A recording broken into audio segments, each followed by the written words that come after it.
안녕하세요. 건강하게 오래 살고 싶은 여러분을 위한 채널에 오신 것을 환영합니다. 오늘 우리가 함께 나눌 이야기는 이름만 들어도 몸서리 쳐진다는 공포의 질환, 바로 통풍입니다. 바람만 불어도 아프다고 해서 이름 붙여진 통풍은 인류 역사상 가장 오래된 질환 중 하나이자 동시에 현대인들을 괴롭히는 대표적인 생활습관병입니다. 구독자 여러분은 혹시 자다가 갑자기 발가락이 끊어질 듯한 통증에 잠을 설친 적이 있으신가요?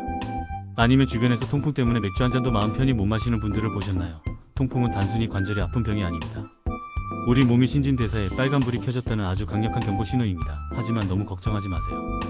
오늘 이 영상을 끝까지 시청하시면 통풍이 왜 생기는지, 어떻게 미리 막을 수 있는지, 그리고 갑작스러운 통증이 찾아왔을 때 어떻게 대처해야 하는지 완벽하게 이해하시게 될 것입니다. 건강한 삶을 위한 첫걸음, 지금 바로 시작합니다. 통풍은 우리 몸속에 요산이라는 물질이 과도하게 쌓이면서 시작됩니다. 요산은 우리가 먹는 음식 중 퓨린이라는 성분이 분해되면서 생기는 찌꺼기 같은 물질입니다.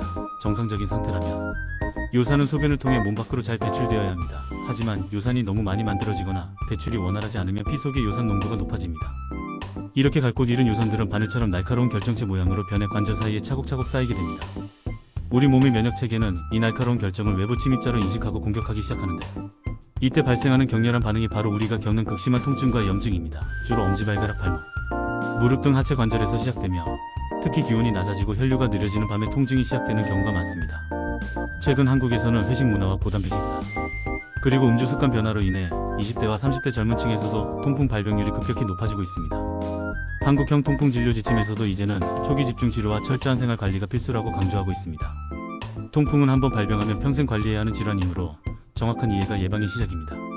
통풍을 예방하기 위해서는 요산의 원료가 되는 퓨린 섭취를 줄이고 요산 배출을 돕는 생활 습관을 만드는 것이 중요합니다. 첫째, 식습관을 완전히 바꿔야 합니다. 퓨린 함량이 높은 음식은 최대한 피해야 합니다. 곱창이나 간 같은 내장류, 등푸른 생선이 멸치와 고등어, 그리고 맥주를 포함한 모든 종류의 술은 요산 수치를 급격히 올리는 주범입니다. 대신 채소와 과일, 그리고 저지방 유제품 위주로 식단을 구성해보세요. 특히 하루 2리터 이상의 충분한 물을 마시는 것은 소변을 통해 요산을 몸 밖으로 밀어내는 가장 쉽고 효과적인 방법입니다. 둘째, 체중 관리는 선택이 아닌 필수입니다. 비만은 요산 생성을 촉진하고 신장의 요산 배출 기능을 떨어뜨립니다. 하지만 갑작스러운 단식이나 과도한 운동은 오히려 요산 수치를 일시적으로 높여 통풍 발작을 유도할 수 있습니다. 규칙적인 운동과 적절한 식사량 조절을 통해 체중을 서서히 안정적으로 줄여나가는 지혜가 필요합니다. 셋째, 음주 습관을 엄격하게 조절해야 합니다. 많은 분이 맥주만 안 마시면 된다고 생각하시지만 소주나 양주 역시 알코올 성분 자체가 요산 배출을 방해합니다. 특히 술과 함께 먹는 고칼로리 안주는 통풍으로 가는 급행열차와 같습니다. 음주 후 반복적으로 관절이 붓거나 통증이 느껴진다면 이미 몸이 보내는 마지막 경고임을 잊지 마세요. 만약 예방에 실패하여 갑작스러운 통풍 발작이 찾아왔다면 당황하지 말고 다음과 같이 대처해야 합니다.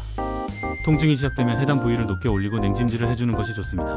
온찜질은 오히려 염증 반응을 악화시킬 수 있으니 반드시 시원한 냉찜질로 붓기를 가라앉혀야 합니다. 통증이 심할 때는 걷거나 움직이지 말고 관절을 최대한 휴식시켜야 합니다. 약물 치료는 가장 확실한 방법입니다. 항염증제나 콜키신, 스테로이드 같은 약물은 염증과 통증을 빠르게 잡아줍니다. 최근 의료 지침에서는 통증이 있는 발작 중에도 요산 저하제를 꾸준히 복용할 것을 권장하기도 합니다. 하지만 여기서 가장 중요한 점은 절대로 자가 진단으로 약을 먹어서는 안 된다는 것입니다. 통풍약은 개인의 요산 수치와 신장 상태에 따라 처방이 달라지므로 반드시 전문의의 진단에 따라 정확한 용량을 복용해야 합니다. 병원을 가는 것만큼이나 중요한 것이 일상 속의 작은 관리들입니다.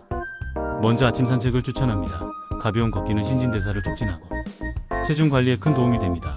무리한 등산이나 달리기보다는 평지를 꾸준히 걷는 것이 관절에 무리를 주지 않으면서 요산 수치를 낮추는 비결입니다. 두 번째로, 무의식적으로 먹는 간식을 줄여야 합니다. 당분이 많이 포함된 음료수나 과자는 요산 합성을 자극합니다.